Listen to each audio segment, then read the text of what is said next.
Kannur Anjarakandy dental കോളേജിലെ വിദ്യാർത്ഥി നിതിൻ രാജിന്റെ മരണത്തിൽ പ്രതിയായ MK റാമുമായി ഇന്നും തെളിവെടുപ്പ് തുടരാനാണ് പോലീസിന്റെ നീക്കം. അഞ്ചരക്കണ്ടി ദന്തൽ കോളേജിലും റാമിന്റെ ക്ലിനിക്കിലുമാകും തെളിവെടുപ്പ് നടക്കുക എന്നാണ് മനസ്സിലാക്കേണ്ടത്. ഇന്നലെ തെളിവെടുപ്പ് ഉണ്ടായിരുന്നത് മൊബൈൽ ഫോൺ.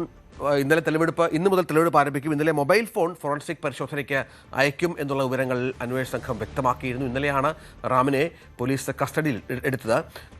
ബൈജു തുടരുന്നുണ്ട്. ബൈജു, എന്തൊക്കെയാണ് വിശദാംശങ്ങൾ? റാമുമായി ബന്ധപ്പെട്ട് കൂടുതൽ തെളിവുകൾ ശേഖരിക്കേണ്ടതുണ്ട്. ഇപ്പോൾ ഇതുവരെ ഏതൊക്കെ തലത്തിലുള്ള അന്വേഷണം നടന്നു കഴിഞ്ഞു? രഞ്ജിത്തെ, വിശദമായ മൊഴിയെടുക്കലാണ് കഴിഞ്ഞ ദിവസം നടന്നതെങ്കിൽ ഇന്ന് തെളിവെടുപ്പ് നടത്താനുള്ള ഒരു നീക്കത്തിലാണ് ക്രൈംബ്രാഞ്ച് സംഘം ഉള്ളത്. അതായത് ആദ്യ അന്വേഷണ സംഘം അഞ്ചരക്കണ്ടി മെഡിക്കൽ കോളേജിലെത്തി ഇത്തരത്തിൽ ഒരു തെളിവെടുപ്പ് നടത്തുമെന്ന് പറഞ്ഞിരുന്നെങ്കിലും അത്തരം നടപടികളിൽ ഒന്നും കടന്നില്ല. ഏതായാലും പുതിയ അന്വേഷണ സംഘം അങ്ങനെ ഒരു നീക്കമാണ് നടത്തുന്നത്. ഇന്ന് ആദ്യം ഡോക്ടർ റാമിന്റെ ക്ലിനിക്കിലാണ് തെളിവെടുപ്പിനായി കൊണ്ടുപോവുക.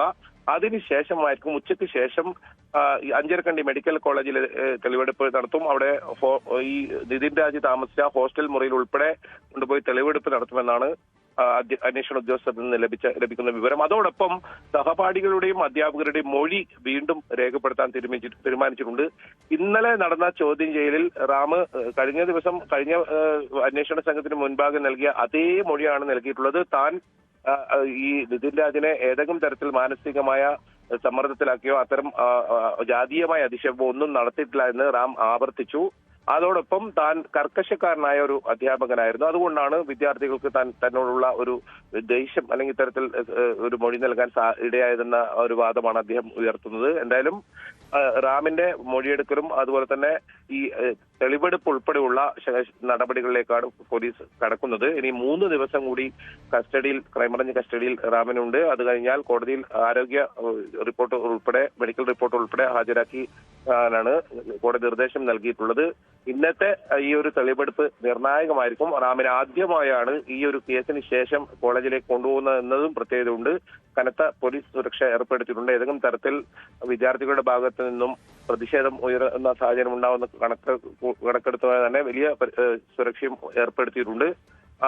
നിർണായകമായ ഒരു അന്വേഷണത്തിലേക്കാണ് അല്ലെങ്കിൽ ഒരു മൊഴിയെടുക്കലിലേക്കാണ് ഇപ്പോൾ അന്വേഷണ സംഘം പോകുന്നതെന്ന് വേണം പറയാൻ. അതിലേറ്റവും പ്രധാനം അഞ്ചരക്കണ്ടി മെഡിക്കൽ കോളേജിലേക്ക് റാമിനെ ഇത്തരത്തിൽ തെളിവെടുപ്പിനായി കൊണ്ടുപോകുന്നു എന്ന് തന്നെയാണ്. വളരെ പെട്ടെന്ന് തന്നെ ഇത്തരം ചോദ്യം ചെയ്യൽ പൂർത്തിയാക്കണം എന്നതുകൊണ്ട് തന്നെ ഈ നടപടി ഇന്ന് അവസാനിപ്പിച്ച് ഇനി മൊബൈൽ ഫോൺ ഇതിൽ ഏതെങ്കിലും ടാറ്റ് ഉണ്ടോ എന്നത് അറിയാൻ വേണ്ടിയാണ് ഇപ്പോൾ ശാസ്ത്രീയമായ പരിശോധനയ്ക്കായി ഫോറൻസിക് ലാബിലേക്ക് അയക്കാൻ തീരുമാനിച്ചിട്ടുള്ളത്. ഇന്നലെയാണ് ഈ മൊബൈൽ ഫോൺ അന്വേഷണ സംഘം പിടിച്ചെടുത്തത്. ഏതായാലും റാമിന്റെ ക്ലിനിക്കിലും അതോടൊപ്പം അഞ്ചരക്കണ്ടി മെഡിക്കൽ കോളേജിലുമുള്ള തെളിവെടുപ്പ് ഇന്ന് നടത്താനാണ് ക്രൈംബ്രാഞ്ചിന്റെ തീരുമാനം. ശരി. കൂടുതൽ വാർത്തകൾക്ക് News 18 Keralam YouTube channel subscribe ചെയ്യുക.